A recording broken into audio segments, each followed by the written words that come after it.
नमस्कार, आप देख रहे हैं प्रदेश का सबसे भरोसेमंद news channel India news Uttar Pradesh Uttarakhand और मैं हूं आपके साथ आयुष चित्राएं। तृणमूल कांग्रेस के प्रमुख और बंगाल की मुख्यमंत्री ममता बनर्जी बुधवार को नंदीग्राम में अपने चुनावी अभियान के दौरान शाम को हादसे का शिकार हो गईं और उनके पैर में चोट लग गई। हालांकि ममता की ओर से आरोप यह लगाया गया कि उनके ऊपर हमला किया गया है। ममता पर हमले के ये आरोप बेहद गंभीर हैं, क्योंकि चुनाव के बीच मौजूदा मुख्यमंत्री पर अगर हमला होता है तो इसकी राजनीतिक और राजनीति बहुत बड़ी है। अब बीजेपी की ओर से इस पर कड़ी राजनीतिक प्रतिक्रियाएं भी आईं। ममता की चोट को लेकर के टीएमसी कार्यकर्ता जहां एक तरफ बीजेपी पर हावी होते हुए दिख रहे हैं, तो फिर वहीं टीएमसी वोट की राजनीति पर भी अब उतर आई है। इन सभी बयानों के बीच में यूपी के डिप्टी सीएम केशव मौर्य का भी एक बयान सामने आया। उनका यह कहना है कि ममता बनर्जी नाटक कर रही हैं, उन्हें बंगाल हारने का डर सता रहा है। इसके साथ ही केशव मौर्य ने बंगाल में 200 से ज्यादा सीटों के साथ जीत का दावा भी ठोका है। वहीं कैबिनेट मंत्री ब्रजेश पाठक का भी कहना है कि ममता को सस्ती लोकप्रियता हासिल करने से बचना चाहिए, क्योंकि इस तरह की लोकप्रियता से उनको कोई फायदा नहीं होगा। उन्होंने यह भी कहा कि प्रदेश में बीजेपी की सरकार बनने वाली है और 2 मई को दूध का दूध और पानी का पानी होगा। फिलहाल बंगाल में चुनाव बेहद करीब हैं और बीजेपी ने चुनाव में अपनी पूरी ताकत झोंकी है। पीएम मोदी से लेकर के सीएम योगी तक बंगाल में कई चुनावी प्रचार कर चुके हैं। बंगाल की सियासत अब किस ओर जा रही है, आज इन्हीं सवालों के साथ करेंगे आज की बड़ी बहस।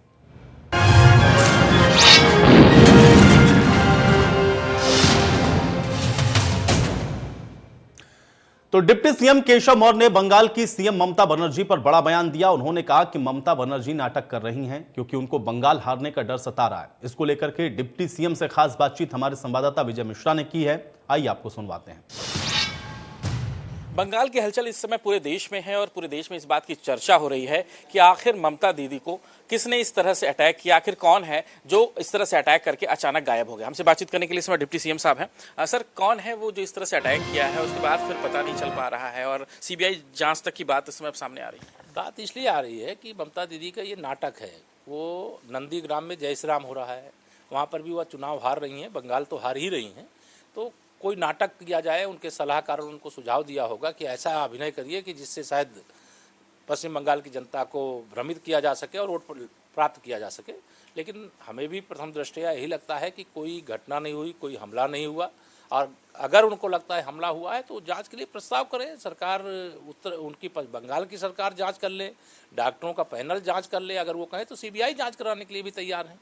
मुख्यमंत्री पद पर रहते हुए ठीक है, चुनाव प्रचार तो ठीक है, लेकिन एक सुरक्षा तो हमेशा मुख्यमंत्री की रहती भी है और जेड प्लस की सुरक्षा दी रहती है। तो क्या लग रहा है कि सिर्फ इतनी सुरक्षा के बीच भी कोई ऐसा कर सकता है? घटना कोई घटी नहीं। वो जेड प्लस की सुरक्षा के अंतर्गत पूरी तरह से कहीं कोई एक कंकड़ भी नहीं फेंक सकता है और उन पर हमला करना, उनके पैर को दबा करके निकल जाना, इस प्रकार की बातें तो शुद्ध रूप से राजनीतिक बयान है।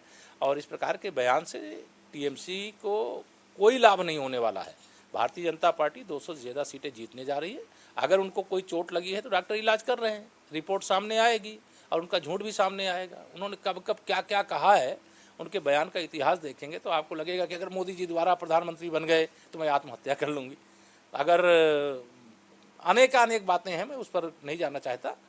वैसे मुझे जो लगता है कि चोट नहीं लगी है, लेकिन अगर चोट अगर उनको कोई भी तनिक भी लगी है तो वो जल्दी स्वस्थ हो, मैं तो यही कामना करूँगा। बिल्कुल, उनका इस समय मैनिफेस्टो भी नहीं आ पाया। लेकिन अब सवाल सर मैं इस प्रदेश से लूँगा। अखिलेश जी का एक ट्वीट आया है सर आज, एक मुख्यमंत्री जी की सेल्फी उन्होंने इस ट्वीट में पोस्ट की है और उन्होंने इस पर यह कहा है कि भाई चलिए कम से कम अपने काम को ही लेकर के आप चर्चा करिए, काम किसी और का, नाम आपका। एक बार फिर से उसी बात को कहते हुए नजर आए। श्री अखिलेश यादव जी कोशिश करते हैं कि उत्तर प्रदेश में जो विकास की गंगा बह रही है, उस विकास की गंगा में समाजवादी पार्टी का स्टिकर चस्पा करना चाहते हैं। और उस स्टिकर को हमने नहीं उखाड़ा है, उत्तर प्रदेश की जनता ने उखाड़ करके फेंक दिया है। जिनके सामने ये झूठ बोलते रहे, जिनको गुमराह करते रहे, जिनके खिलाफ अपराध करने वालों का संरक्षण करते रहे, उस जनता ने उखाड़ करके फेंका है। इस ट्वीट से उनको कोई फायदा नहीं होगा। अगर उनमें, उनकी पार्टी में सामर्थ्य है तो 2022 का चुनाव आ रहा है, 22 के चुनाव में मैदान में आवें और लेकर स्टिकर आवें। अगर उनका स्टिकर जनता स्वीकार करेगी तो समझ में आएगा। लेकिन मुझे ये लगता है कि अभी मुंगेरी लाल का हसीन सपना देखना चाहिए, वो देखते रहें। लेकिन 2022 में हम फिर से 300 से ज़्यादा सीटें जीत करके सरकार बनाएंगे। सर, आपको महाशिवरात्रि की बहुत सारी शुभकामनाएं। आपको भी सब शुभकामनाएं हैं। पूरे देशवासी, प्रदेशवासी सभी भक्तों को शुभकामनाएं हैं। समस्त ज्योतिर्लिंगों में भगवान भोलेनाथ के अनेकानेक मंदिरों में बड़ी भारी संख्या में आज भक्त आए हुए हैं। मैं सबको बहुत बहुत महाशिवरात्रि की शुभकामनाएं देता हूं। भगवान से प्रार्थना करता हूं कि इस महामारी के संकट से दुनिया भी जूझ रही है, देश भी जूझ रहा है, प्रदेश भी जूझ रहा है, सारे लोग जूझ रहे हैं, उससे रक्षा करें। और महाशिवरात्रि इसीलिए बाबा के शरण में सब लोग आए हैं और बाबा की कृपा होगी, ऐसा मैं भरोसा करता हूँ। धन्यवाद सर, आपने समय दिया। तो बिल्कुल ममता बनर्जी को लेकर के जो लगातार चर्चा है वो काफ़ी ज़्यादा इस समय चर्चा में आ गया है और साफ तौर से डिप्टी सीएम केशव मौर्य ने ये कहा है कि कहीं ना कहीं ये विषयों को लेकर के एक भ्रम फैलाया जा रहा है, एक नाटक कर रही हैं जो कि शायद जनता के बीच वो उतना फ़ायदा नहीं पा पाएंगी। हरिओम के साथ विजय मिश्रा, इंडिया न्यूज़, लखनऊ। तो वहीं कैबिनेट मंत्री ब्रजेश पाठक ने भी बंगाल मामले में अपनी राय को रखा। उन्होंने कहा कि ममता बनर्जी को सस्ती लोकप्रियता हासिल करने से बचना चाहिए क्योंकि इस तरह की लोकप्रियता से उनको कुछ मिलने वाला नहीं है। उन्होंने यह भी कहा कि प्रदेश में बीजेपी की सरकार बनेगी और 2 मई को दूध का दूध और पानी का पानी हो जाएगा। मैं बंगाल की हलचल पूरे देश में छाई हुई है और ममता पर जिस तरह से पूरा घटनाक्रम हुआ है उसको लेकर के लगातार सवाल खड़े हो रहे हैं। हमसे बातचीत करने के लिए इसमें कैबिनेट मंत्री ब्रजेश पाठक जी हैं, इनसे हम बातचीत करते हैं। सर, सबसे पहले आपको महाशिवरात्रि की हार्दिक बधाई। बहुत बहुत शुभकामनाएं, आपको बधाई है। सर, सवाल ये हो रहा है कि किन लोगों ने ममता पर हमला किया, क्योंकि लगातार इस बात को लेकर के बड़े सवाल खड़े हो रहे हैं, बड़ी चर्चा हो रही है। बंगाल वहाँ पर चुनाव चल रहा है और पूरा मामला चूंकि चुनाव आयोग के नज़र में है और जल्द ही दूध का दूध पानी के पानी होगा। और मुझे लगता है कि चुनाव में या किसी भी स्तर पे इस तरीके की लोकप्रियता हासिल करने के लिए बचना चाहिए। और यदि वास्तव में हमला हुआ है तो चुनाव आयोग जरूर परिणाम सामने लाएगा। मुझे लगता है कि पश्चिम बंगाल का जो हाल है वहाँ पर किसी भी हालत में तृणमूल कांग्रेस के लोग नहीं चाहते निष्पक्ष चुनाव हो। ये इनके इन प्रकार ने चुनाव को डिस्टर्ब करना चाहते हैं और पूरे देश की जनता देख रही है। जब परिणाम 2 मई को आएगा तो भारतीय जनता पार्टी की सरकार भारी बहुमत से वहाँ बन चुकी होगी। सर, जो सर्वे आया है उसमें ये तो बताया जा रहा है कि करीब सीटें इस बार आपकी काफ़ी ज़्यादा बढ़ेंगी। इस पिछली बार सर्वे के आधार पर अभी आप नहीं कह सकते, अभी बहुत समय है चुनाव में। प्रतिदिन बड़ी संख्या में लोग जुड़ रहे हैं। कई दर्जन एमएलए, एमपी, लोकल जो हमारे सोशल वर्कर्स हैं और पश्चिम बंगाल की जनता जो है भारत माता पर समर्पित भाव से काम करने के लिए तैयार है और परिणाम भारतीय जनता पार्टी के पक्ष में ही आएगा। धन्यवाद सर, आपने समय दिया। तो बिल्कुल यहाँ पर जो कहा जा रहा है कि एक सस्ती लोकप्रियता है जो यहाँ पर हासिल की जा रही है ममता बनर्जी के जरिए से। हालांकि इसके अलावा ये भी कहा है कि जो सर्वे है, सर्वे पर भी ध्यान न दिया जाए, अभी परिणाम बदलेंगे और जो परिणाम है वो भाजपा के पक्ष में आएगा। हरिओम के साथ विजय मिश्रा, इंडिया न्यूज़, लखनऊ। तो चलिए, अब चोट में वोट की राजनीति है या फिर यह सियासी पाखंड है, आज इसी पर चर्चा करते हैं। बड़ी बहस की मैं यहीं से शुरुआत करता हूं। तमाम मेहमान मेरे साथ जुड़ गए हैं, उनका परिचय मैं आपके साथ करवा देता हूं। राम प्रताप सिंह जी हमारे साथ जुड़ रहे हैं, प्रवक्ता हैं समाजवादी पार्टी के। राम प्रताप सिंह जी, बहुत स्वागत आपका इस चर्चा में। खालिद इबादुल्लाह जी हमारे साथ जुड़ रहे हैं, प्रवक्ता हैं टीएमसी के। खालिद इबादुल्लाह जी, आपका भी स्वागत। प्रशांत राव चौबे जी हमारे साथ जुड़ रहे हैं, नेता हैं भारतीय जनता पार्टी के। प्रशांत राव चौबे जी, आपका भी बहुत स्वागत। और सुरेंद्र दुबे जी हमारे साथ जुड़ रहे हैं, राजनीतिक विश्लेषक हैं, बहुत स्वागत है सुरेंद्र जी, आपका भी इस चर्चा में। सबसे पहले खालिद इबादुल्लाह जी, मैं आपसे ही शुरुआत करता हूं इस चर्चा की, क्योंकि आप बयानबाजियां सुन रहे होंगे। ममता बनर्जी के साथ जो हुआ है उसको यह कहा जा रहा है कि लोकप्रियता हासिल करने के लिए, चूंकि ममता बनर्जी चाहे नंदीग्राम हो या बंगाल हारने वाली हैं, इसलिए इस तरह के स्टंट को वो अपना रही हैं। क्या रखना चाहेंगे पक्ष आप अपना? मैं पहला रिएक्शन आपका चाहूंगा। सबसे पहले पूरे हिंदुस्तान वासियों को और खासकर विशेषकर बंगाल वासियों को महाशिवरात्रि की शुभकामनाएं देना चाहूंगा। दूसरी बात आप रही कि आपने कहा कि ये यहाँ पर जो कहा जा रहा है आज जो घटना घटी, कल जो घटना घटी ममता बनर्जी जिस तरह से किया गया है, नाटक के शब्द का इस्तेमाल किया जा रहा है। तो मुझे कहीं ना कहीं लगता है कि ये नाटकबाज लोगों को हर जगह नाटक ही नजर आता है, क्योंकि भारतीय जनता पार्टी का काम ही नाटकबाजी, जुमलाबाजी और लफ्जों का इस्तेमाल इस तरह से करते हैं, शब्दों का इस्तेमाल इस तरह से करते हैं कि लगता है कि भारतीय जनता पार्टी का और कुछ काम नहीं, सिर्फ नाटक ही करना है। मैं वहाँ पे एक जोड़ना चाहूंगा उन नाटकों के शब्दों से कि उन्होंने हमेशा ममता बनर्जी के आज कई महीनों से इन लोगों ने इस तरह से पीछे लग गए हैं कि लगता है कि ममता बनर्जी से घबराहट इनको पूरे हिंदुस्तान के लोगों को भारतीय जनता पार्टी में हिंदुस्तान के लोग को बहुत ज्यादा है। तो मैं कहना चाहूंगा कि आज जो देखने को मिल रहा है कि ममता बनर्जी की जिस तरह से ये आज अटैक हुई है, उनके पास पूरा सुरक्षा घेरा होता है, चाक चौबंद सुरक्षा व्यवस्था के बीच में कोई हमला कैसे कर सकता है, सवाल इस बात का है खालिद इबादुल्ला जी। और इसके अलावा वहां पे मौजूद कुछ चश्मदीद भी कह रहे हैं कि उनको चोट लगी है, हमला नहीं हुआ है। ये बात तो भारतीय जनता पार्टी की तरफ से बाद में शुरू हुई, लेकिन वहां पर मौजूद लोगों ने भी इस बात को कहा। ये हमला हुआ है, ये कहां से और ये किस आधार पर कह रहे हैं आप लोग? और फिर जांच करवाइए, अगर उनके ऊपर हमला हुआ है, कौन दोषी है उसका? मैं सुबह से देख रहा था टीवीओ में ये सब बातें कर रही थी। एक तरफ इसकी ग्राफिक दिखाया जा रहा था कि गाड़ी किस तरह से आ रही है, कभी का टीवी के माध्यम से कहा गया कि एंगल में लग गया है, कभी कहा गया कि दरवाजा खोलने से उनके कोई एंगल से लग के वापस टकरा कर दरवाजा बंद हो गया, उनको पैर में लग गई चोट। लेकिन ये सब खत्म हो गया आहिस्ता आहिस्ता। चश्मदीद गवाहों से ये साबित होने लगा आहिस्ता आहिस्ता कि वहाँ पे जिस तरह से ममता बनर्जी के दौर जब आता है तो ममता बनर्जी किस तरह से रास्ते उतर जाती है कि उसको नहीं लगता है कि आगे सिक्योरिटी को भी इवन ये तो खालिद इबादुल्ला जी, सवाल यहां पर यह उठेगा कि अगर राज्य की मुख्यमंत्री ही सुरक्षा घेरे के बीच में सुरक्षित नहीं है, उनके ऊपर कोई हमला कर सकता है, तो फिर प्रदेश की जनता सुरक्षित कैसे होगी? इतना तगड़ा सुरक्षा घेरा होता है मुख्यमंत्री का, Z+ की सिक्योरिटी होती है, कोई भी जाके हमला ऐसे कैसे कर सकता है? ये तो सुरक्षा के साथ भी एक बहुत बड़ा प्रश्न चिन्ह है। जब सीएम ही सुरक्षित नहीं है, कोई हमला कर दे रहा है, तो फिर राज्य की जनता को इंश्योर कैसे करेंगे आप? खालिद इबादुल्ला जी, आपको जानकारी होनी चाहिए कि आज आप जो बात कर रहे हैं, ये बंगाल सरकार जो सुरक्षा और पुलिस कर्मियों का अंतर्गत इलेक्शन कमीशन के अंदर आ जाता है। जब से model of code of conduct लगा है, तब से इलेक्शन कमीशन के अंतर्गत ये सारी चीजें आ जाती है। तो कैसे आप बंगाल गवर्नमेंट को आप बता रहे हैं कि सुरक्षित नहीं है? जब तक तो सुरक्षा तो रहती है ना खालिद इबादुल्ला जी। मैं ये कहां कह रहा हूं कि सुरक्षा के बिना थोड़ी ना ममता बनर्जी वहां पर गई हुई थी। सुरक्षा तो रहती है ना मुख्यमंत्री की। तो आप इलेक्शन कमीशन से क्यों नहीं इसकी जानकारी ले रहे? कैसे उनको अब आप ये कह रहे हैं कि इलेक्शन कमीशन इनके साथ मिला हुआ है, इसलिए उन्होंने ममता बनर्जी के ऊपर हमला करवा दिया। ये आरोप है आपका सीधा। हमला करवाने की बात मैंने नहीं कहा, आपने कहा। लेकिन मैं ये कहूंगा कि सुरक्षा बल जो देनी चाहिए। तो आप क्या कह रहे हैं खालिद इबादुल्ला जी? मैं भी नहीं कह रहा हूं कि उनके ऊपर हमला हुआ, लेकिन ये हमले वाली बात कहां से आई? क्या हुआ ममता बनर्जी के साथ? कैसे लगी चोट उनको? ममता बनर्जी जहाँ पे वहाँ वो थी, वो खुद कह रही है कि हजारों लोगों की तादाद में तृणमूल कांग्रेस के समर्थक थे, और वहाँ पे अचानक कुछ ऐसा षड्यंत्र रचा गया है जिसके वजह कर भारतीय जनता पार्टी के लोग बौखलाए हुए। आज पूरे बंगाल में इस तरह से बौखला गए, विशेष रूप से नंदीग्राम हजारों लोगों के समर्थकों की भीड़ के बीच में बीजेपी के कार्यकर्ता पहुंच के हमला कर देते हैं, और ममता बनर्जी के पास जो सिक्योरिटी होती है वो कुछ नहीं कर पाते हैं।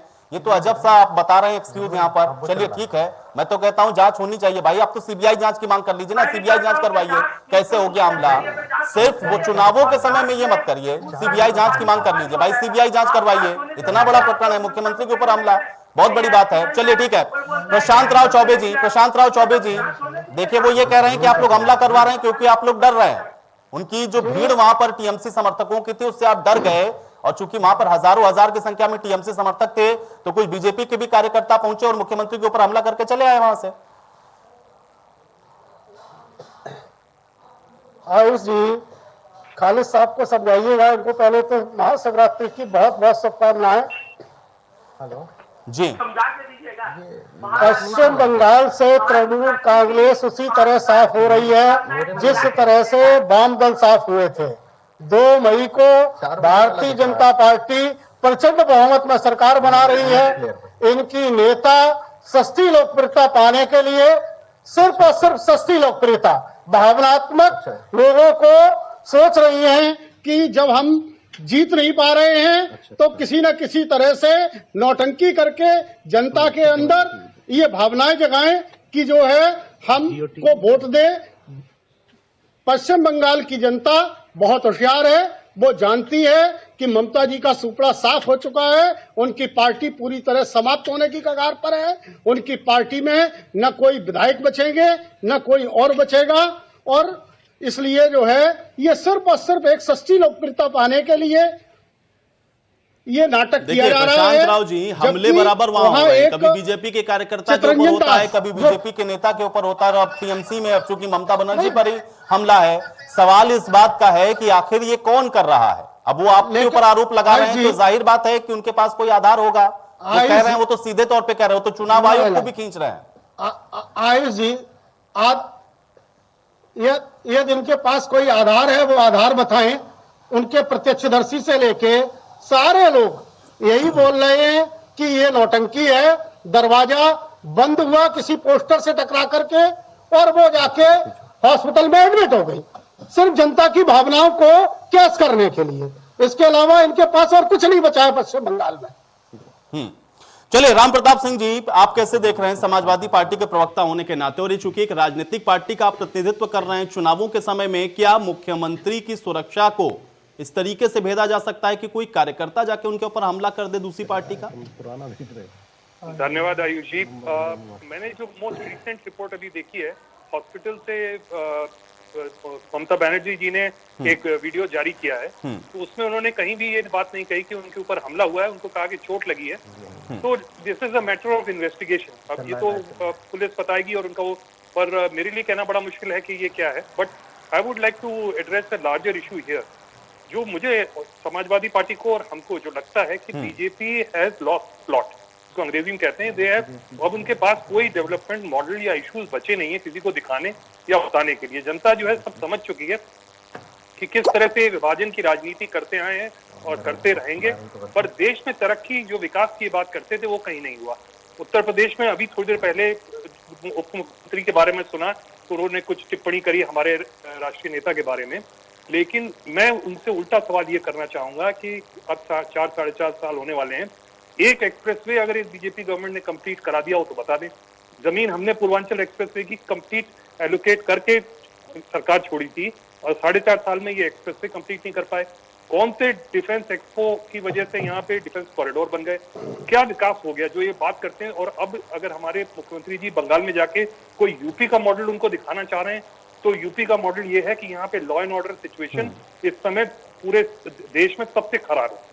तो ये मॉडल अगर वेस्ट बंगाल में एक्सपोर्ट करना है तो वेस्ट बंगाल की जनता समझेगी, पर मुझे नहीं लगता वेस्ट बंगाल की जनता, मैं अभी करीब हफ्ता दिन वहाँ रह के आया हूँ और अब कंट्री ट्रैवल करा है, वहाँ मुद्दे वो समझ रहे हैं। मुद्दे हैं किसानों के, मुद्दे हैं गरीबी के, मुद्दे हैं विकास के, मुद्दे हैं अनएम्प्लॉयमेंट के। तो ये जो धर्म की राजनीति और विभाजन की राजनीति चल रही है, मुझे नहीं लगता कि बीजेपी उसमें सक्सेसफुल हो पाएगी।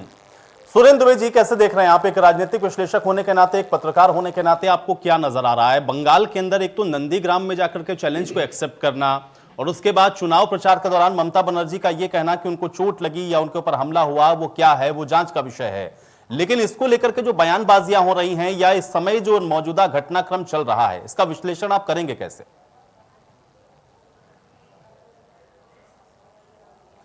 देखिए, आपने जो सवाल किया उसके 2 पार्ट हैं। पहला आपने कहा कि नंदीग्राम से चुनाव लड़ना उन्होंने क्यों तय किया। वो इसलिए किया क्योंकि ममता बनर्जी स्वयं भी कहती हैं, उनके बारे में कहा भी जाता है कि सी इज स्ट्रीट फाइटर। तो उन्होंने कहा कि सोचा कि हम शुभेंद्र के खिलाफ सीधे मोर्चा खोलें तो एक साथ कई काम होंगे, चुनाव वहां का ही प्रचार होगा, पूरे प्रदेश में मैसेज जाएगा कि ममता डर नहीं रहे बल्कि ममता एग्रेसिव पॉलिटिक्स कर रही है। तो एक वो मैसेज देना चाहते हैं। दूसरे जो कल घटना हुई, तो एक बात तो तय कि हाँ चोट लगी और उनको प्लास्टर भी लेफ्ट पैर में बना हुआ है और बता भी रहे हैं कि हाँ हमारे शरीर में और जगह पर भी चोट है। अब विवाद यह है कि चोट हादसे से लगी या हमला हुआ। देखिए, ईसी ने ऑलरेडी रिपोर्ट मांग रखी है। इस समय सारा लॉ एंड ऑर्डर है और हर चीज ईसी के अंडर में होती है। जो बार बार ये कहा जा रहा है कि साहब सीबीआई इंक्वायरी की मांग कर ले, वो ईसी सीबीआई वो सब नहीं करता है। वो उसका एक अपना निश्चित पीरियड है, 2 मई के बाद जो मुकदमा जहां जाना होगा चला जाएगा। एक मुकदमा दर्ज हो गया है। असली बात यह कि ये इतनी जो बीजेपी के लोग एक साथ पश्चिम बंगाल से लेकर पूरे देश से लेकर के उत्तर प्रदेश से लेकर के जो एकदम अटैक कर रहे हैं ममता पर, के नाटक कर रहे हैं, इसके पीछे की मंशा क्या है? उनके पीछे की उनकी यह आशंका है भाजपा के लोगों की कि कहीं ऐसा ना हो कि ममता बनर्जी इस चोट कांड को, जिसे वो कह रहे हैं हमला हुआ, ये कह रहे हैं कि दुर्घटना है, कोई पॉलिटिकल माइलेज ना ले। देखिए, उन्होंने कहा हम 2-3 दिन में चुनाव प्रचार के लिए निकलेंगे। जब वो पूरे चुनाव प्रचार में फ्रैक्चर्ड लेग लेकर के निकलेंगी तो जाहिर है उनको व्हील चेयर का इस्तेमाल करना पड़ेगा। जो हमारे यहाँ का जो मानस है उसमें इन सब चीजों का बहुत जल्दी प्रचार होता कि देखो इस नेता को पीटा गया, आप कहते रहिए, लेकिन जनता के बीच अगर परसेप्शन बन गया कि ममता बनर्जी पर अटैक हुआ, जिसके लिए टीएमसी प्रयासरत है, मैं सही है गलत मैं उस पर कोई कमेंट नहीं कर सकता। इसीलिए आप देखिए कि भाजपा के सारे नेता एकदम से ममता बनर्जी पर टूट पड़े हैं और ये कह रहे नाटक कर रहे, नाटक कर रहे, नाटक कर रहे, क्योंकि उनको लगता है कि अगर ये नाटक ही है मान ले तो कहीं ये नाटक काम न कर जाए। ये एक चिंता बीजेपी की है और जो वाजिब भी है। अब देखते हैं कि 2-3 दिन बाद जब ममता बनर्जी हॉस्पिटल से बाहर निकलती हैं और अपनी चुनाव सभाओं में क्या कहती कैसे करती हैं। अब बाकी जो घटना हुई वो तो इसी ने रिपोर्ट मांगी है, मुझे लगता है तो शुक्रवार तक का शायद टाइम दिया है, वो रिपोर्ट देंगे, फिर इसी उसको एग्जामिन करेगा, वो डिस्क्लोज करता कि नहीं करता। लेकिन उनकी चोट लगने प्लास्टर की बात हॉस्पिटल ने भी मानी है और उनका जो वीडियो है उसमें दिखाई पड़ा कि बाएं पैर में प्लास्टर लगा हुआ। तो देखा जाए अगर ये नाटक है तो ये नाटक क्या राजनीतिक नाटक खड़ा करता है, और अगर नहीं नाटक है तो फिर इसका राजनीतिक लाभ टीएमसी क्या ले लेती है। खालिद इबादुल्ला जी, देखिए दोनों ही तरफ से जो गेनिंग पॉइंट है वो आपको मिलेगा और शायद यही वजह है कि बीजेपी बार बार कह रही है कि इस तरीके की लोकप्रियता हासिल करने की जरूरत है, नहीं इसका कोई फायदा नहीं मिलने वाला आपको। देखिए, घबराई हुई भारतीय जनता पार्टी ने पहले ही सरेंडर कर चुकी है कि वो हार रहे हैं, इसीलिए इस तरह की घटनाएं वो व्यवहार करना शुरू कर दिया। एक भारतीय जनता पार्टी के प्रवक्ता पूछ रहे थे आधार क्या है जो इसको अटैक हुआ है, तो मैं कहूंगा कि 8 तारीख को यहाँ के अध्यक्ष भारतीय जनता पार्टी के स्टेट अध्यक्ष दिलीप घोष जी ने कहा था कि 10 तारीख के बाद देखो क्या होता है। उसके बाद फिर 9 तारीख को डीजी को चेंज कर दिया गया, आईजी को चेंज कर दिया गया। 10 तारीख को सुबह में युवा मोर्चा के एक लोकसभा के मेंबर है, वो कहते हैं, वो एक फोटो बना के पोस्ट किया है, दिलीप घोष भी वो पोस्ट। खालिद इबादुल्ला जी, देखिए अभी यहाँ पर सुनील जी ने उसका एक विश्लेषण कर दिया, उन्होंने दोनों एस्पेक्ट्स उसके रखे। राजनीतिक पार्टी कोई भी इतनी मूर्ख नहीं होगी कि वो इस तरीके के कृत्य को करे जिसका लाभ दूसरी पार्टी को मिल जाए। ममता बनर्जी के ऊपर हमला करवा करके भारतीय जनता पार्टी को क्या लाभ हासिल होगा, ये तो बताना पड़ेगा ना आपको। आप तो मुझे बोलने ही देने, बाकी लोगों के लंबे तरीके से आपने छोड़ दिया, मुझे क्यों इंटरप्ट कर रहे हो 2-15 सेकंड में? मैं तो आपसे रिक्वेस्ट कर रहा हूं। खालिद जी, मैं इसलिए इंटरप्ट कर रहा हूं क्योंकि आप बात ही ऐसी कह रहे हैं। आपने कहा ना कि देखिए ये लोग डर गए हैं, भाई अगर आपके ऊपर हमला करेंगे तो उसका फायदा आपको मिलेगा, ये तो बड़ी मोटी सी बात है, इसमें कोई रॉकेट साइंस नहीं लगाना है। वो क्यों करेंगे ममता बनर्जी के ऊपर हमला? आप फिर मुझे नहीं कहने दे रहे। मैं कह रहा हूं कि आधार के बारे में पूछा तो मैं उस आधार को सामने लाने की जरूरत है कि ना। आपके टीवी आपने बुलाया मुझे तो जवाब तो देने के लिए बुलाया। तो ये दिलीप घोष का जो आधार था वो बताया, डीजी को बदला गया उसको मैं बताया, आईजी को बदला गया उसको मैं बताया, युवा मोर्चा के जो उसके सदस्य हैं लोकसभा के, उन्होंने एक फोटो पोस्ट करके बताया कि 10 तारीख को 5 बजे के बाद देखो क्या होता है। इसका मतलब है पूरी तरह से परिकल्पना बना के ये काम किया गया। और रही बात आप भारतीय जनता पार्टी, साफ सुथरी लफ्जों में मैं ये कहूंगा कि भारतीय जनता पार्टी के लोग निराश हो चुके हैं। बंगाल की जनता, मुख्यमंत्री ममता बनर्जी ने जिस तरह से यहाँ पे काम की है, महंगाई भारत के सरकार ने जिस तरह से बढ़ा रखी है, पेट्रोल की कीमत जिस तरह से बढ़ा रखी है, किसानों को जिस तरह से तराई रास्ते पे वो ठीक है। खालिद इबादुल्ला जी, देखिए आपकी सारी बातें सही है भाई। देखिए चुनाव प्रचार में जा रहे हैं, जनता को कन्विंस करना है आपको, आपके काम अपनी तरफ है, इनका काम अपनी तरफ है। लेकिन मुझे ये बताइए, मेरे सवाल का जवाब मुझे नहीं मिला। खालिद इबादुल्ला जी, बीजेपी निराश हो गई है, बीजेपी हताश हो गई है, बीजेपी वहां हार जाएगी, बीजेपी जीतेगी, आप जीतेंगे, ये जनता तय करेगी। लेकिन मुझे ये बताइए कि इसमें बीजेपी का लाभ क्या है? अगर वो ममता बनर्जी के ऊपर हमला करेंगे तो उसका तो नुकसान उठाएंगे वो, इतनी समझ तो कम से कम भारतीय जनता पार्टी के अंदर होगी। ममता बनर्जी के ऊपर टारगेट करके उनके ऊपर हमला करते या उनको चोट पहुंचा करके बीजेपी को क्या लाभ है? टीवी के माध्यमों से देखा गया था कि 90 सीट का मामला आ रहा है और अमित शाह जी, नरेंद्र मोदी जी चिल्ला कर कह रहे हैं 200 सीट से भी ज्यादा लेंगे। अब उनको पता चल गया कि ये हम हार चुके हैं गेम, ये गेम मेरे हाथ से चला गया है, तो कोई ना कोई हरवा इस्तेमाल करके ये लोग चाह रहे हैं कि फिर से वापसी लाने के लिए। नहीं, ठीक है, लेकिन खालिद इबादुल्ला जी, आपने मेरी बात का जवाब अभी भी नहीं दिया। आप मुझे फायदा समझाइए ना। मैं तो कह रहा हूं कि हो सकता है इन्होंने कर दिया होगा हमला, लेकिन इससे बीजेपी को फायदा क्या होगा, क्या हासिल होगा बीजेपी को ममता बनर्जी को पर हमला करा के? ये तो उल्टा अपने पैर पे कुल्हाड़ी मारने वाली बात है। देखिए पहले से इतनी राजनीतिक समझ तो आपको भी है, आप एक पार्टी के प्रवक्ता होने के नाते क्या टीएमसी का कोई नेता इस तरीके की कोई हरकत करेगा जाकर के, वो भी चुनावों के समय में? भाई आपको नुकसान होगा उसका। ममता बनर्जी जो सबसे बड़ा फेस है, जिनके पूरे दम पर आप लोग चुनाव को लड़ रहे हैं, उसको नुकसान पहुंचा करके तो ये अपना नुकसान करेंगे। तो नुकसान तो हो ही रहा है। तो नाटक कर रही है, नाटक कर रही है। एक प्लस्टर, एक आज पूरे देश में एक मुख्यमंत्री महिलाओं का जो पूरे हिंदुस्तान से जबरदस्त सोशल मीडिया में अटैक हो रहा है कि भारतीय जनता पार्टी को, ये सब उनको नुकसान हो रहा है। आज नुकसान करके अगर देखिए गलती करता है तभी नुकसान होता है। उन्होंने गलती सोचा था कि फायदा करेगा, लेकिन गलती उनको नुकसान कर रहा है पूरे देश में। चलिए, आप तो मुझे नहीं समझा पाए, मैं प्रशांत जी से ही समझ लेता हूँ। प्रशांत राव जी, क्यों हमला करवाया, क्या फायदा हो सकता है आपका, और आप डर गए हैं क्योंकि आप हारने वाले हैं? हंसिएगा। देखिए आयुष जी, जैसा कि ये जवाब नहीं दे पा रहे हैं आपकी बात का, जी प्रशांत जी, कि भारतीय जनता पार्टी को क्या फायदा होगा, तो आप बिल्कुल समझ सकते हैं कि भारतीय जनता पार्टी क्यों हमला करवाएगी। और ये एक इंसिडेंट है, उनको चोट लगी है, ये बात सत्य हो सकती है, लेकिन उसके बाद उन्होंने सस्ती लोकप्रियता करने के लिए, क्योंकि स्वयं ममता जी 50,000 से अधिक वोटों से नंदीग्राम से हार रही हैं, और इसलिए उन्होंने सोचा कि शायद अब चोट लगी गई है तो इसी को केस कर लिया जाए और जनता को बेवकूफ बना करके कम से कम अपनी सीट तो सुरक्षित कर ले।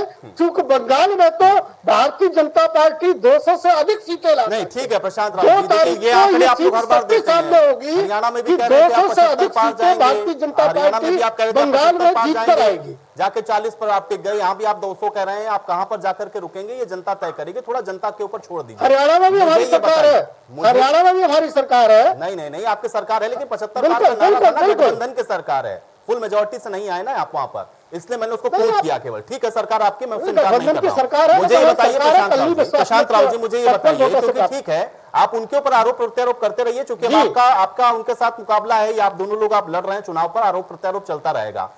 आप सुरेंद्र दुबे जी ने जो विश्लेषण किया वो ये कह रहे हैं कि भाई देखिए, अगर उनको चोट भी लगी हो या उनके ऊपर हमला भी हुआ हो, ये कहीं ना कहीं नुकसान आपको ही पहुंचाएगा, क्योंकि ममता बनर्जी अगर व्हील चेयर पर या फिर प्लास्टर वाले पैर के साथ वो जाकर के चुनाव प्रचार करेंगी तो सिंपैथी तो मिलनी, क्या ये बेचैनी है प्रशांत राव जी? इस वजह से हम लोग देख रहे हैं इतना आक्रामक हैं आप लोग। आयुष जी बिल्कुल भारतीय जनता पार्टी में बेचैनी नहीं है। सुनील जी का विश्लेषण बिल्कुल सही है कि वो एक सस्ती लोकप्रियता लेने के लिए ये कोशिश कर रही है कि वहां के जनता को, पश्चिम बंगाल की जनता को इमोशनली ब्लैकमेल करके हम वहां पर, लेकिन प्रशांत जी फिर इसमें सस्ती लोकप्रियता क्या हुई? कोशिश करें, भगवान ना करे, लेकिन अगर ऐसा किसी भी नेता के साथ हो, प्रशांत राव जी, मैं नहीं कहता ऐसा किसी के साथ हो, लेकिन अगर हो जाए, दुर्घटना तो कभी भी घटित होती है, अगर किसी नेता के साथ हो जाए, वो नेता डेडिकेटेड है, तो भाई वो तो चुनाव प्रचार के लिए जाएगा ना। अब जनता उसके साथ कनेक्ट कर रही, तो ये सस्ती लोकप्रियता कैसे हुई? आयुष जी, दुर्घटना को हमले का रूप देना, जब एक मुख्यमंत्री जिसके साथ इतनी सिक्योरिटी का अरेंजमेंट है, जिसमें एक आईजी डीआईजी लेवल का अधिकारी उनके साथ रहता है, शायद मेरी समझ से 55 से ऊपर सिक्योरिटी गार्ड रहते हैं, हाई प्रोफाइल पायलट उनके साथ रहता है। तो कह रहे हैं कि इलेक्शन कमीशन ने अब चूंकि उनको सिक्योरिटी प्रोवाइड करा रखी है, चुनाव आयोग की तरफ से चुनावों की घोषणा होते ही इलेक्शन कमीशन के हाथ में उनकी सुरक्षा व्यवस्था, और क्योंकि अब केंद्र के अंदर आपकी सरकार है, तो हर चीज पर आरोप ये लगता है कि सारी संवैधानिक संस्थाएं तो आप लोगों ने खराब कर दी, क्योंकि सारा विपक्ष यही आरोप लगाता है आपके ऊपर। तो आपने जो कहा वही इलेक्शन कमीशन ने वहां पे कर दिया। ये तो जब विपक्ष के पास कोई मुद्दा नहीं होता है तो वो कहीं ईवीएम का मुद्दा, कहीं इस तरह के मुद्दे, फालतू के मुद्दे उठाते हैं। और हमारी सरकार, अभी सपा के प्रवक्ता उत्तर प्रदेश के ऊपर बोल रहे थे, आज हम पश्चिम बंगाल की चर्चा करने के लिए यहाँ बैठे हुए हैं। मैं नहीं कहना चाहता हूँ कि उत्तर प्रदेश में क्या योगी जी की सरकार में हुआ है, और जो हम लोगों ने, ठीक है प्रशांत राव जी, देखिए उन्होंने कनेक्ट किया, उन्होंने ये कहा, राम प्रताप जी देखिए कनेक्ट करते हुए इस बात को बता रहे थे, क्योंकि आपको कहीं जाएंगे प्रचार करने के लिए तो आपको एक मॉडल देना होगा, चाहे आप उत्तर प्रदेश से जिक्र करें या देश का करें। अब आपने उत्तर प्रदेश के अंदर फला चीजें नहीं की, उसको वो कोट कर रहे थे केवल। मैं जान रहा हूं क्योंकि चर्चा बंगाल पर है तो मैं थोड़ा उसी पर रहता हूं। राम प्रताप सिंह जी क्या कहना चाह रहे हैं? कोट गलत कोट कर रहे थे, वो गलत नहीं, कोट कर ठीक रहे है, थे। उस पर हम लोग फिर चर्चा कर लेंगे। अभी उत्तर प्रदेश में चुनाव बाकी है, हम लोग बैठेंगे प्रशांत तो जी, हम उत्तर आपको प्रदेश में बताएंगे। चुनाव बाकी है और रोज हम लोग चर्चा करेंगे, इसी बिल्कुल। विषय पर करेंगे। आज थोड़ा इस पर रहते हैं। राम प्रताप जी कुछ कह रहे हैं, सुनते हैं। राम प्रताप जी, राम प्रताप जी, बिल्कुल ठीक है। अभी जो आप सवाल पूछ रहे हैं उसका कोई भी जवाब नहीं दे पा रहा है। तो मेरा एक इंटरेस्टिंग स्पेकुलेशन है इसमें, अब बाकी तो इंक्वायरी रिपोर्ट में डिटेल में आएगा जी। आप देखिए बीजेपी का वेस्ट बंगाल में ग्रोथ और जेनेसिस देखिए। तो बीजेपी एग्जिस्ट नहीं करती थी वेस्ट बंगाल में। पिछले 2-3 साल में इन्होंने धीरे धीरे जाके वहां पे लेफ्ट पार्टीज का जो कार्डर जो बिखर रहा था उसको एक्वायर किया और अपनी पार्टी में सम्मिलित किया। कुछ इन्होंने कांग्रेस का कार्डर भी एक्वायर किया, कुछ लोग जो टीएमसी से टूट रहे थे उन लोगों को इन्होंने एक्वायर किया। तो इनके पास वहां पे कोई संगठित कार्डर नहीं है जो कि बीजेपी के पास अन्य प्रदेशों में कहीं कहीं पे है। अब ऐसे जब अनऑर्गेनाइज कार्डर के साथ आप इलेक्शन में जाते हैं तो ये पॉसिबिलिटी बन सकती है कि कार्डर अपने ओवर एक्साइटमेंट में राम प्रताप जी देखिए, मैं आपको फिर रोकूंगा। 18 सीटें लोकसभा की बिना कार्डर के नहीं आ सकती और वो भी शून्य से सफर तय करते हुए अगर 18 सीटों तक पहुंच जाएं तो आप ये नहीं कह सकते हैं कि इनके पास कार्डर नहीं है, और लगातार लगे हुए हैं। लोकसभा चुनावों से पहले भी, इसके पहले वाले चुनावों से भी ये लोग लगातार वहां पर अपने कार्डर को बना रहे हैं। इसलिए आप ये नहीं कह सकते 18 सीटें बिना कार्डर के ऐसे ही जनता दे देगी, वो भी लोकसभा की सीटें। नहीं, मैं आपको कुछ और राम प्रताप जी, और इनके इतने बड़े बड़े नेता, शुभेंदु अधिकारी जैसे इनके कैबिनेट मिनिस्टर, इनके इतने बड़े बड़े नेता जिस पर ममता बनर्जी इतना भरोसा करती थी, वो छोड़ करके अगर इनकी पार्टी को शामिल हो रहे हैं तो ये क्या है, ये क्या साइन है? नहीं, मैं वही आपको एनालिसिस दे रहा हूँ क्योंकि मैं तो देखिए यूपी का वो है पर वेस्ट बंगाल का चुनाव है, तो मैं आपको एक एनालिसिस दे रहा हूँ कि ये सब कार्डर अलग अलग पार्टियों से इनके साथ आया है पिछले कुछ 2 साल 4 साल में मैक्सिमम। लेकिन जिस तरीके से बीजेपी का अपना कार्डर ऑर्गेनाइज सिस्टम में काम करता है, इन लोगों को वो आदत नहीं है। तो एक स्पेकुलेशन ये हो सकता है कि इन देयर ओवर एक्साइटमेंट इन्होंने जो है जाके ममता बनर्जी जी के साथ कुछ हादसा होने की कोशिश की। मतलब आप जो स्पेकुलेशन सबसे पूछ रहे थे कि भाई क्यों ऐसा हो, इससे तो फायदा मतलब टीएमसी को ही होगा अगर उनके लीडर पे अटैक होगा इलेक्शन से पहले। तो मुझे ऐसा लगता है कि इनका कार्डर वहां पे थोड़ा सा डिसऑर्गेनाइज्ड है, जिसकी वजह से I can speculate that. Surendra ji, एक चीज मैं और थोड़ा समझना चाह रहा हूं, क्योंकि नंदीग्राम का भी थोड़ी देर पहले जिक्र हुआ और उसके बाद हम लोग देख रहे हैं, क्योंकि ये जो घटनाक्रम भी हुआ है ये भी वहीं से जुड़ा हुआ। मुझे ये बताइए, क्योंकि कुछ लोग विश्लेषण ये भी कर रहे हैं कि भवानीपुर इसलिए छोड़ा उन्होंने क्योंकि पिछले वोट परसेंटेज से अगर हम लोग बाद में हुए चुनावों का 2011 के बाद जो विधानसभा के चुनाव हुए उससे अगर हम लोग तुलना करते हैं तो वो परसेंटेज कम हुआ। भवानीपुर में यह डर था, इसलिए नंदीग्राम गई है कि चलिए ठीक है, लड़ाई ही करते हुए सही। शुभेंदु अधिकारी का वो गढ़ है, क्या वहां पर चुनौती या चैलेंजेस बहुत बड़े हैं, इस वजह से भी बीजेपी को ऐसा लग रहा है कि मौका सही है, कुछ होता है तो चलिए इस पर अटैक करते हैं? ये दोनों ही विश्लेषण मैं चाहता हूं थोड़ा सा करें। भवानीपुर से भी क्या डर था ममता बनर्जी को, इसलिए चुन लिया कि चलिए नंदीग्राम ही चुनते हैं, चैलेंज एक्सेप्ट कर लेते हैं? देखिए भवानीपुर से कुछ डर रहा होगा, इसको मैं नहीं बता सकता कि ममता ने क्या सोचा, लेकिन जो शुभेंदु के खिलाफ लड़ रही है तो देखिए ममता से अलग होने में वाले मुख्य लोगों में शुभेंदु अधिकारी हैं। और उसके पीछे एक पूरा ये है कि ममता बनर्जी ने कहा, होता है जैसे नेता की कभी कभी राजनीति होती है, कोई एक नेता को घेर लेता है। तो अब आप देखिएगा कि पश्चिम बंगाल में शुभेंदु अधिकारी को जिताने के लिए पूरी ताकत एक जगह काफी कंसंट्रेट करनी पड़ेगी बीजेपी को। तो ये एक ममता को उससे फायदा होगा। दूसरा, जो ममता वहां सरवाइव कर रही हैं, देखिए ममता अकेली उनकी एकमात्र नेता हैं, वही मुख्यमंत्री हैं और वही एक ऐसा चेहरा है जिसके बल पर टीएमसी जीतती है। लेकिन बीजेपी के पास सैकड़ों नेता हैं और वहां प्रधानमंत्री भी जाएंगे, गृह मंत्री भी जाएंगे, हमारे योगी जी भी जाएंगे। तो ममता ने वो दांव खेला है कि इनको हम शुभेंदु अधिकारी में फंसा दें ताकि यहां इनकी ताकत ज्यादा लगे और बाकी जगह हम अपना उसको लड़ाई लड़ सके। ये एक हमारा सोच रहा है। दूसरी बात यह कि देखिए ममता बनर्जी जिस ढंग से लड़ रहे हैं और जिस ढंग से वो खेला होबे का नारा देती हैं, आप देखिए देश में कहीं इस ढंग के नारे नहीं लगते हैं। देखिए ममता बनर्जी और पश्चिम बंगाल में चुनाव का तरीका आज से वर्षों से एक अलग है। जब लेफ्ट था तो वो पूरा हावी रहता था, लेफ्ट के ही कैडर को तोड़ करके ममता बनर्जी ने टीएमसी बनाई, उनका जलवा हो गया। और टीएमसी को कैडर तोड़ करके बीजेपी बनाना चाहती। बेसिक वर्कर वही है और बेसिक स्टाइल भी वही है। तो मुझे लगता है कि शुभेंदु को भवानीपुर के डर से ज्यादा ममता ने यह रणनीति बनाई कि नहीं, हम इनके खिलाफ लड़ेंगे तो अपनी अधिकांश ताकत बीजेपी यहां लगाएगी और हमें अन्य जगहों पर अपना काम करने में ज्यादा फायदा होगा। तो उतनी ही ताकत तो सुरेंद्र जी फिर भी ममता बनर्जी को भी लगानी पड़ेगी, क्योंकि शुभेंदु अधिकारी का तो वो गढ़ है ना, ये तो दोनों के ऊपर सेम एप्लीकेबल होगा। और ममता बनर्जी चूंकि एक नेता है उनकी पार्टी की जो सबसे बड़ा चेहरा है, बीजेपी के पास तो और भी चेहरे हैं, तो ये दांव उल्टा तो नहीं पड़ सकता। देखिए गढ़ क्या है, शुभेंदु अधिकारी का जब गढ़ था तो ममता बनर्जी की वजह से था, वो ममता बनर्जी की वजह से। एक नेता मान लीजिए आज मोदी जी हैं, उनकी वजह से बहुत नेता बहुत पॉपुलर है, लेकिन मोदी जी को छोड़ करके दूसरी जगह चले जाए तो इसकी कोई गारंटी नहीं कि वो उतने ही पॉपुलर होंगे, उतने ही ताकतवर होंगे। शुभेंदु अधिकारी को तोड़ा गया यही सोच करके कि भाई इनके खास लेफ्टिनेंट है, इनको हम तोड़ ले और इससे हमारा फायदा होगा।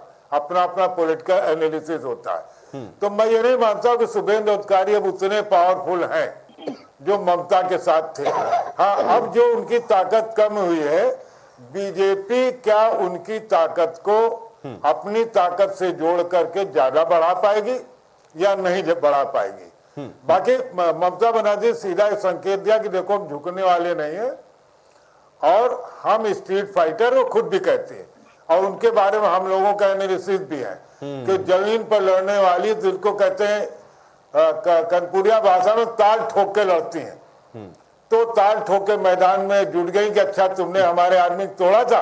नहीं सुरेंद्र जी देखिए, इस बात से तो कोई इनकार कर ही नहीं सकता। वन मैन आर्मी है ममता बनर्जी और निश्चित तौर पे जो 34 साल पुराना किला ढा सकती है, उनको रोकना, उनको वहां पर कंटेन कर पाना इतना आसान तो नहीं है। लेकिन हाँ, जुगत जरूर है, कोशिश लगातार बीजेपी कर रही है, इसलिए इस बार हम लोग ये जरूर देख रहे हैं कि बड़ा दिलचस्प है मुकाबला। खालिद जी, एक चीज मैं और थोड़ा समझना चाह रहा हूं, क्योंकि आपके एक तो बड़े चेहरे हैं जिन्होंने आपका साथ छोड़ा, अभी शुभेंदु जी का जिक्र हो रहा था, सुरेंद्र जी अपना एनालिसिस उस पर कर रहे हैं। मुझे ये बताइए, एक नेता आपके ऐसे भी थे जिनको आपने टिकट दे दिया, वो तो टिकट आपका उन्होंने जब आपने उनको दिया उसके बाद वो चले गए इनकी पार्टी में शामिल होने के लिए। तो भाई ये जो राजनेता होते हैं, इनको मौसम वैज्ञानिक भी तो हम लोग कहते हैं, इनको ये समझ में आता है कि हवा या बयार बह किस तरफ रही है। अगर वो आपकी पार्टी को छोड़ के जा रहे हैं तो आप क्यों कह रहे हैं कि इनको हताशा और निराशा है? आपकी पार्टी के वो नेता जिनको आप टिकट दे रहे थे वो लड़ने को तैयार नहीं है, ऐसा क्यों हो रहा है? खालिद जी देखिए, ममता बनर्जी के सामने जो भी लीडर्स बना है बंगाल में, वो ममता बनर्जी के जरिए ही बना। ममता बनर्जी के हाथ उनके सर पे रहता है तो वो बड़ा लीडर शुभेंदु अधिकारी जैसा हो जाता है। आने वाले दिनों में शुभेंदु अधिकारी का 2 तारीख को पता चल जाएगा कि वो राजनीति छोड़ रहे हैं या राजनीति में रह रहे हैं, ये हम लोग देखेंगे सब मिलकर। रही बात आप जो एमएलए की बात कर रहे थे, आपको ये मालूम है कि एमएलए तृणमूल कांग्रेस का एक सिस्टम है। जब तृणमूल कांग्रेस के सिस्टम से वो एमएलए को नाम लिखा गया, वो चाहते थे कि मैं दूसरे कंस्टिट्यूंसी से लड़ूं, तो ऐसा तो होगा नहीं। अगर आप चाहेंगे अपने हिसाब से, पार्टी जो चाहेगी उस हिसाब से चला जाएगा। पार्टी के हिसाब से चलना ही हमारा ये सिस्टम है। तो आप चाहिएगा कि हम अपने सिस्टम से चलेंगे तो यह नहीं हो सकता। इसलिए वो उनको पता चल गया कि दूसरे जगह देने से उनकी मकबूलियत, उनका जो शोहरत है कम है, हार जाएंगे। ममता बनर्जी के छवि से ही जीत था। ममता बनर्जी के चेहरे पे आज पूरे बंगाल का इलेक्शन होगा और मैं ये भी कहूंगा दावे के साथ कि आने वाले दिनों में ममता बनर्जी इस लेकिन खालिद जी वजह क्या है? देखिए, अगर आप लोग वाकई में श्योर जीतने वाली कंडीशन में हैं और आपको लग रहा है कि बीजेपी आपके लिए तो फाइटिंग की सिचुएशन में भी नहीं है, तो आपके बड़े नेताओं को तो कम से कम आपके साथ टिकना चाहिए था ना। वो उस ओर जाकर के क्यों बैठना शुरू हो गए? भाई राजनेता तो आखिर यही चाहते हैं अंत में कि सत्ता मिले भाई उनको। लेकिन अगर आपकी जीत इतनी सुनिश्चित नजर आ रही तो आपके इन नेताओं को छोड़ने की जरूरत पड़ी क्यों? क्यों चले गए भारतीय जनता पार्टी में? वो लेफ्ट में भी जा सकते थे, वो कांग्रेस को भी ज्वाइन कर सकते थे। बीजेपी को क्यों ज्वाइन कर रहे हैं? बीजेपी को क्यों चुन रहे हैं? आप मुझे 1 मिनट का समय जरूर दीजिएगा, इस पे पूरा विश्लेषण कर दूंगा। आपने बहुत सही प्रश्न पूछा है, इसका जवाब मुझे देना पड़ेगा। जो आपने प्रश्न पूछा, शुभेंदु अधिकारी बड़े नेता, राजीव बनर्जी बड़े नेता, मुकुल राय बड़े नेता, इन लोग क्यों गए ये पूरे हिंदुस्तान देख रही है। दिनेश त्रिवेदी का भी नाम ले लीजिए। उनके सीबीआई का आज केस दर्ज है, जब तृणमूल कांग्रेस में थे तो उनको सीबीआई बुलाकर पूछताछ कर रही थी, शुभेंदु अधिकारी को भी, मुकुल राय को भी, राजीव बनर्जी को, सारे लोग को। अगर सीबीआई का मामला वहां पे जाने पे ये क्लियर हो जा रहा तो कांग्रेस में कैसे आएंगे, सीपीएम में कैसे आएंगे? जहां से उनका ये केस का मामला क्लियर हो जाएगा वहीं ना जाएंगे। तो पहले भी जा सकते थे ना, चुनावों से ठीक पहले क्यों छोड़ दिया आपको? भाई इनको परेशान करना होता तो ये तो सत्ता में पिछले 6 साल से ही केंद्र के अंदर, ये पहले भी परेशान कर सकते थे, ये पहले भी तोड़ सकते थे, लेकिन पहले तो डटे रहे ना, ये जांच कराते रहे, वो जांच में सहयोग करते रहे, लेकिन चुनाव से पहले चले गए वहां पर। भाई ये एक्सक्यूज तो जच नहीं रहा खालिद इबादुल्ला जी। यही तो मैं आपको क्लियर कर दे रहा हूँ कि अगर मुकुल, आप 3 साल 4 साल की बातें करते हैं तो मुकुल राय 3 साल पहले चले गए, उनको सीबीआई का मामला था। अब शुभेंदु अधिकारी का मामला है कि उनको ये मालूम हो गया कि अब टिकट का समय में, इलेक्शन का समय में, भारत बंगाल का जब इलेक्शन, मिथुन दादा क्यों चले गए? मिथुन दादा को क्या डर सकाया? मिथुन को ईडी का पेपर आ गया था, रोज पहली का पैसा वो लिए में, तो उनको ईडी का। और कल को सौरभ गांगुली भी चले जाएंगे तो उनके बारे में भी कुछ ऐसा ही तैयार किया है आपने। स्पेकुलेशन में अगर आप डिबेट कीजिएगा तो मैं समझता हूँ मुझे बोलना मुनासिब नहीं होगा। चलिए ठीक है, क्या किया जा सकता है, चलिए ठीक है, उसके लिए भी तैयार कर लीजिएगा, तैयारी कर लीजिएगा। प्रशांत राव जी, ईडी का और सीबीआई का और इन सारी चीजों का डर दिखा करके ये बड़े अधिकारियों को आप ले आए, और खासतौर से शुभेंदु अधिकारी का जब जिक्र हो रहा है, नंदीग्राम का जिक्र हो रहा है, तो नंदीग्राम में अब इस वक्त फोकस तो है सबका, एक तरफ ममता बनर्जी है, एक तरफ शुभेंदु अधिकारी हैं, यहीं पर आप लोगों का जो पूरा पावर है वो वहीं पर सेंट्रिक होकर के रह जा रही है। जो आप लोग जिस एफिशिएंसी के साथ काम कर रहे थे उसको कंटेन करने के लिए ये चक्रव्यूह रचा ममता बनर्जी ने, उसमें फंस तो नहीं रहे। और दूसरा वो ये भी कह रहे हैं खालिद जी बार बार कि भाई देखिए आप लोग हताश हैं, निराश हैं, जीत नहीं मिलने वाली आपको। प्रशांत राव जी जवाब दें। ये जो हताश और निराश हैं वो ही ऐसी बात कर रहे हैं, ये स्वयं में हताश और निराश हैं। और ममता बनर्जी का कोई भी चक्रव्यूह अब चलने वाला नहीं है। ममता बनर्जी बुरी तरह नंदीग्राम से हारेगी, ये भवानीपुर से डर की वजह से उन्होंने सीट छोड़ी है, और अब ये यहाँ से भी बहुत बुरी तरह से हारेगी। शुभेंदु अधिकारी 50,000 से अधिक वोटों से विजयी होंगे, और पश्चिम बंगाल में भारतीय जनता पार्टी प्रचंड बहुमत से जीतेगी। ठीक है, देखिए ये तो चुनावी बात हो गई, लेकिन प्रशांत राव जी थोड़ा जमीनी बात मुझे बताइए। देखिए एक राजनीतिक विश्लेषक होने के नाते सुरेंद्र जी ने बहुत अच्छा विश्लेषण किया। उन्होंने बताया कि देखिए ठीक है, आदमी का अपना खुद का एक व्यक्तित्व होता है, उसका एक इंपैक्ट होता है, लेकिन पार्टी बहुत बड़ी होती है। अब प्रधानमंत्री मोदी के नाम पे न जाने कितने लोग ऐसे जीत करके, चाहे आप विधानसभा के अंदर देखें या सांसद को देके पहुंचे हैं। इसी तरह से शुभेंदु अधिकारी भी, नाम उनका बड़ा है, कद उनका बड़ा है, लेकिन ऐसा नहीं है। टीएमसी और ममता बनर्जी बहुत बड़ा कारण रही है, इसको आप गढ़ कहते हैं। अब वो अगर उनसे छिटका है तो आपको एक्स्ट्रा एफर्ट तो वहां पे डालने पड़ेंगे, और उसके चक्कर में और जगह पर आप लोग जो है कहीं ना कहीं थोड़ा सा कंफ्यूज होंगे, या आप कंसंट्रेट नहीं कर पाएंगे, और वही फायदा टीएमसी को मिलेगा। इसलिए उन्होंने नंदीग्राम के चैलेंज को एक्सेप्ट किया। नहीं, बिल्कुल ऐसा नहीं है। भारतीय जनता पार्टी बहुत बड़ा संगठन है। ममता बनर्जी तो खाली पश्चिम बंगाल में सीमित हैं। भारतीय जनता पार्टी बहुत बड़ा संगठन है, और हम लोग पूरी रणनीति बना के कहीं भी कंसंट्रेशन हमारा भंग नहीं होगा। ममता बनर्जी को भी हराएंगे और पश्चिम बंगाल को भी जीतेंगे। चलिए ठीक है, इसके लिए इनको बिल्कुल भी चिंता करने की जरूरत नहीं है, ये अपनी पार्टी को देखें। राम प्रताप सिंह जी मुझे ये बताइए, चूंकि बंगाल के अंदर जो भी चुनाव का परिणाम आएगा उससे बहुत कुछ निर्धारित होगा, उत्तर प्रदेश की राजनीति पर भी निश्चित तौर पर राम प्रताप जी उसका असर होगा। लेकिन मुझे ये बताइए कि चलिए ठीक है, चूंकि अब आप तो ये नहीं कहेंगे कि वो जीतेंगे या ये जीतेंगे, उसके लिए हम लोग को इंतजार करना होगा, लेकिन अगर वहां से कुछ मैसेज आता है तो ये उत्तर प्रदेश की राजनीति के लिए इसको आप कैसे देखेंगे, और क्या यहां पर भी आपको लग रहा है कि फिर एक बड़ा चैलेंज रहेगा, क्योंकि प्रमुख विपक्षी पार्टी उत्तर प्रदेश के अंदर आप ही हैं? राम प्रताप सिंह जी। जी, ये आपने बिल्कुल ठीक कहा। तो अब जो चुनाव होंगे, जो 2019 के बाद जो चुनावों की श्रृंखला शुरू हुई अलग अलग स्टेट्स में, तो जनता धीरे धीरे सब समझ रही है कि क्या प्रॉमिस वर्सेस डिलीवरी, चाहे केंद्र सरकार की हो या बीजेपी की स्टेट गवर्नमेंट्स की हो, इस मैटर में जो है गवर्नमेंट और बीजेपी काफी एक्सपोज होती जा रही है। और आज इकोनॉमी का क्या हाल है, आज हमारे फार्मिंग सेक्टर का क्या हाल है, ये आप देख रहे हैं। तो जिसकी वजह से ये किसान आंदोलन धीरे धीरे पूरे देश में बढ़ रहा है, और वेस्ट बंगाल में भी किसान के जो ये कानून है, ये एक बहुत बड़ा मुद्दा है चुनाव में, जिससे कि बीजेपी बात नहीं करना चाह रही है। और इसका रिजल्ट आप देखिएगा, और ये जो मैसेज अक्रॉस द कंट्री अब धीरे धीरे जा रहा है कि बीजेपी जो है एक नेशनलिज्म और का हाइप क्रिएट करके जो उन्होंने गवर्नमेंट हासिल की है, उनका डिलीवरी नहीं हो पाई। और जो गुजरात मॉडल और की बात होती थी वो कहीं पूरे देश में कहीं इम्प्लीमेंट नहीं हो पाया।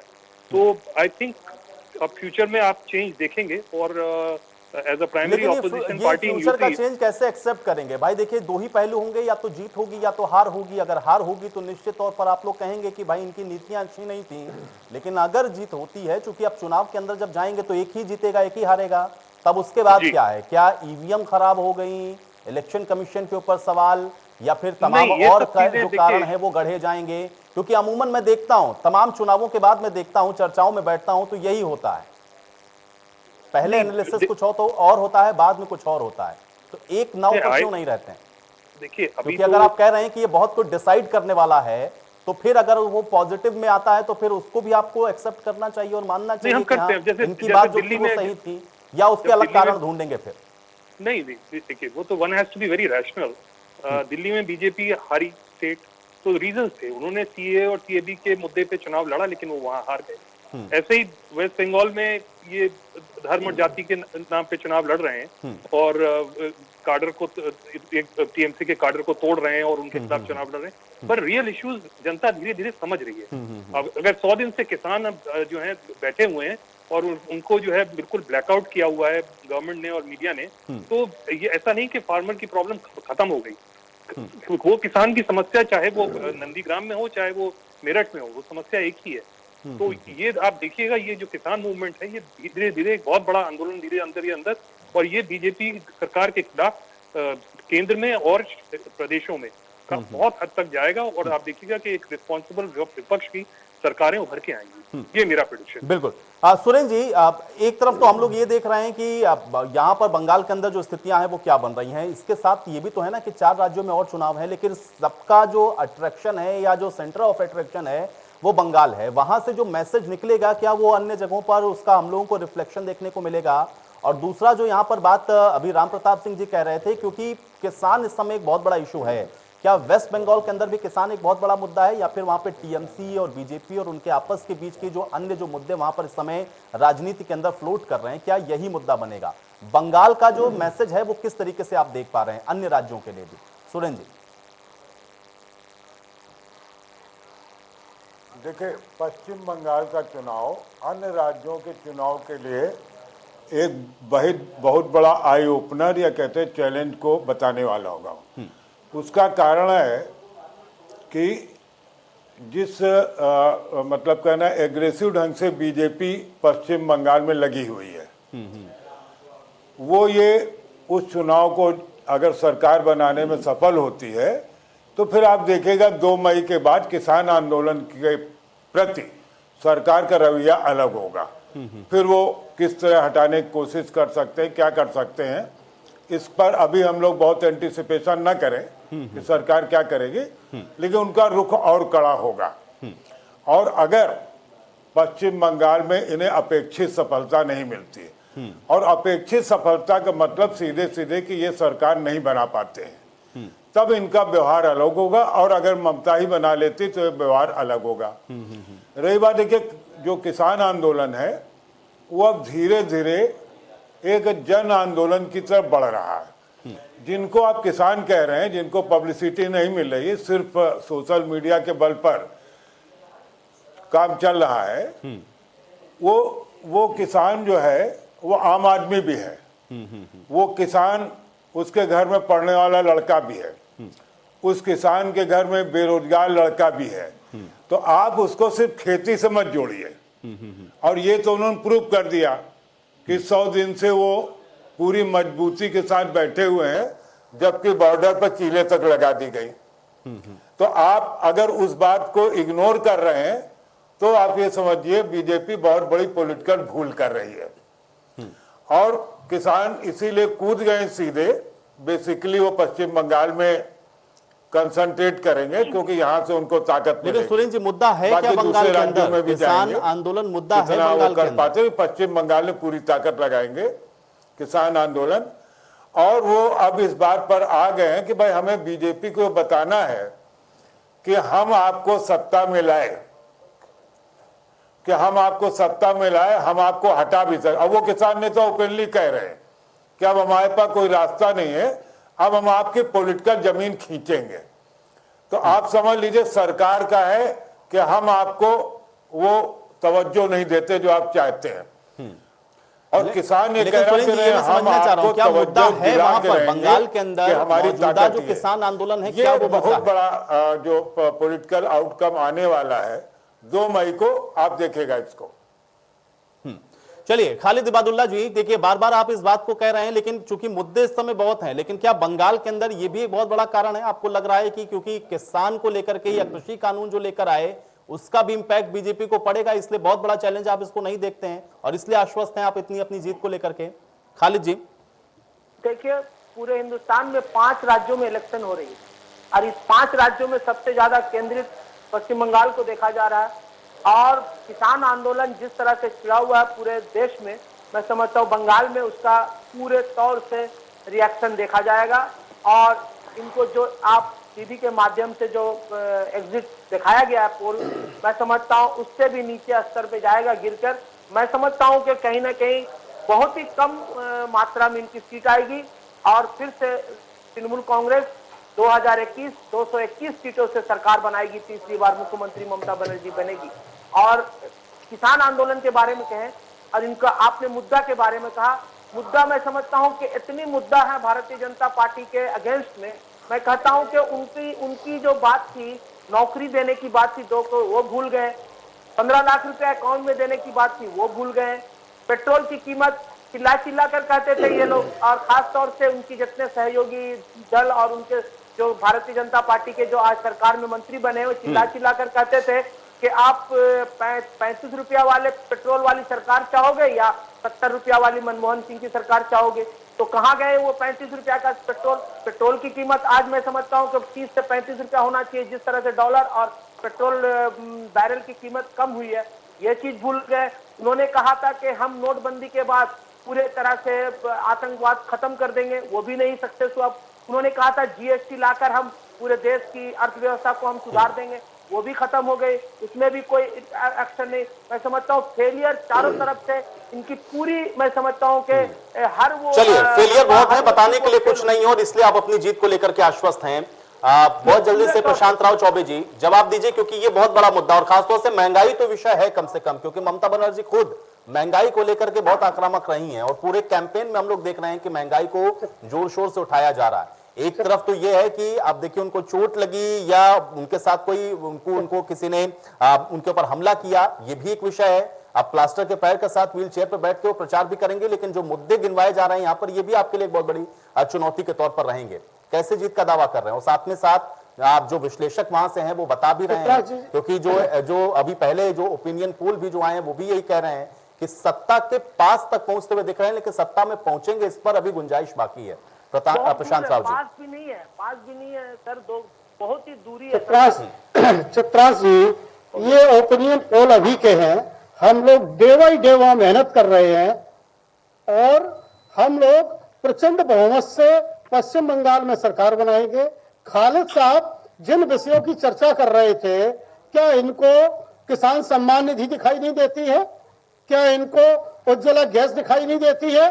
क्या इनको आयुष्मान भारत कार्ड दिखाई नहीं देता है गरीब के लिए? क्या इनको शौचालय इतने सारे बने वो दिखाई नहीं देते हैं? मोदी जी के द्वारा किए जा रहे कार्य जो कभी, क्या इनको धारा 370 नहीं दिखाई देती है? 3500 दिखाई नहीं देती है जो 70 साल में कभी हिंदुस्तान के खत्म नहीं कर पाया कोई? मोदी जी ने एक झटके में खत्म कर दी, लेकिन काम कम, ये सब खालिद साहब को दिखाई नहीं देता है। तो काम करना बहुत मुश्किल। समाजवादी पार्टी के प्रवक्ता महोदय जो बोल रहे थे, जिस तरह से अखिलेश यादव जी एरिस्टोक्रेट राजनीति करते हैं, उसी तरह की इनको भी पूरी जानकारियां नहीं है। अभी किसी दिन उत्तर प्रदेश की चर्चा में हमारे साथ बैठिएगा, फिर मैं बताऊंगा आपको। चलिए कौन किसको क्या बताता है और इस बार जनता किसको चुनती है और किसका स्टंट काम आता है, ये हम जनता पर ही छोड़ते हैं। लेकिन आज के लिए आप सभी का बहुत शुक्रिया अपना समय निकालने के लिए और इस चर्चा का हिस्सा बनने के लिए।